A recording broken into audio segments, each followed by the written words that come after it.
Moi, je suis née dans le sombre. Ma mère avait senti qu'il y avait des ténèbres au-dessus de mon front.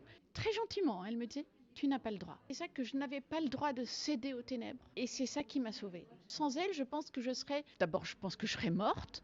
Mais si je n'étais pas morte, je serais l'une de ces grandes dépressives, vous savez, qui ne cessent de s'enfoncer dans la noirceur. Donc merci maman.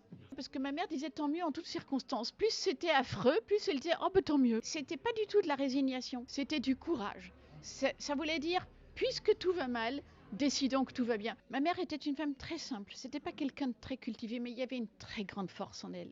Je crois que si on lit le livre, on s'en rend compte. De toute façon, j'écris toujours de façon secrète. Je suis très superstitieuse. J'appelle mes livres mes enfants et je pense toujours que si je pratique l'échographie, c'est-à-dire que si je raconte en cours de grossesse de quoi je suis enceinte, ça va porter malheur au bébé. Donc personne ne savait de quoi j'étais enceinte.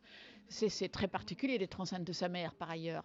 Mon désespoir, à la base, c'est que je ressemble pas du tout à ma mère. Petite, tout le monde me disait « Oh, mais c'est son père, mais regardez, c'est Patrick, mais regardez comme c'est son père !» Et moi, j'étais désespérée, parce que j'adorais mon père, mais je voulais ressembler à ma mère. Et c'est là que je trouve que mes parents sont extraordinaires, parce que mes parents ont tenu bon.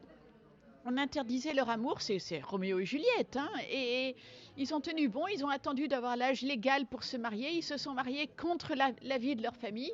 Ils ont fait 3 enfants, bon, la plus jeune est devant vous. Les deux, je vous rassure, les 2 aînés sont très réussis. Mais enfin, ils se sont aimés toute leur vie. Je trouve ça magnifique.